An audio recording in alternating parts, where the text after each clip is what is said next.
Karanjia Saint Xavier's public ସ୍କୁଲର ବାର୍ଷିକ ଉତ୍ସବ ମନ୍ତ୍ରୀ ଓ ବିଧାୟକଙ୍କ ଯୋଗଦାନ କରଞ୍ଜିଆ ସହରର ଆନ୍ତର୍ଜାତୀୟ ଖ୍ୟାତିସମ୍ପନ୍ନ ସେଣ୍ଟ ଜାଭିୟର୍ସ ପବ୍ଲିକ୍ ସ୍କୁଲର ବାର୍ଷିକ ଉତ୍ସବ 2024 ବିନା 25 ଆଜି ବିଦ୍ୟାଳୟ ପରିସରରେ ବିଦ୍ୟାଳୟ ପ୍ରତିଷ୍ଠାତା ତଥା ସୁନାମଧନ୍ୟ ସ୍ନାୟୁ ବିଶେଷଜ୍ଞ ଡାକ୍ତର ସମୀ ସଲିମଙ୍କ ଅଧ୍ୟକ୍ଷତାରେ ଆଜି ଅପରାହ୍ନ 5 ଘଟିକା ସମୟରେ ଉଦ୍ଘାଟିତ ହୋଇଯାଇଛି।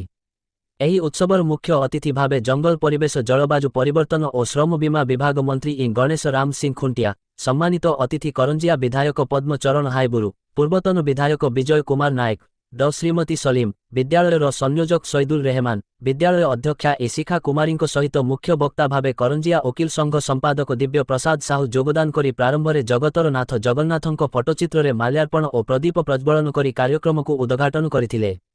ଜ୍ଞାନର ବିକାଶ ଘଟିଲେ ବ୍ୟକ୍ତିତ୍ୱର ବିକାଶ ଘଟେ। ଆଜିର ଛାତ୍ରଛାତ୍ରୀ କେବଳ ପାଠ ପଢ଼ିବାକୁ ଶ୍ରେୟ ଦେଇ ଭବିଷ୍ୟତ ଗଢ଼ିପାରିବେ ସେତିକି ନୁହେଁ, ନିଜ ନିଜ ମଧ୍ୟରେ ଥିବା ଲୁକ୍କାୟିତ ପ୍ରତିଭା ଓ କଳାକୁ ଆଦରି ମଧ୍ୟ ଆଗାମୀ ଭବିଷ୍ୟତ ନିର୍ମାଣ କରି ନିଜର ସ୍ୱତନ୍ତ୍ର ପରିଚୟ ସୃଷ୍ଟି କରିପାରିବେ ବୋଲି ମନ୍ତ୍ରୀ ଶ୍ରୀ ଖୁଣ୍ଟିଆଙ୍କ ସହିତ ଅତିଥିମାନେ ନିଜ ବକ୍ତବ୍ୟ ମାଧ୍ୟମରେ ପରାମର୍ଶ ଦେଇଥିଲେ। ମୟୂରଭଞ୍ଜ ଜିଲ୍ଲା କରଞ୍ଜିଆରୁ ବି ଦିବ୍ୟେନ୍ଦୁ ଶେଖର ଅଙ୍କ ରିପୋର୍ଟ।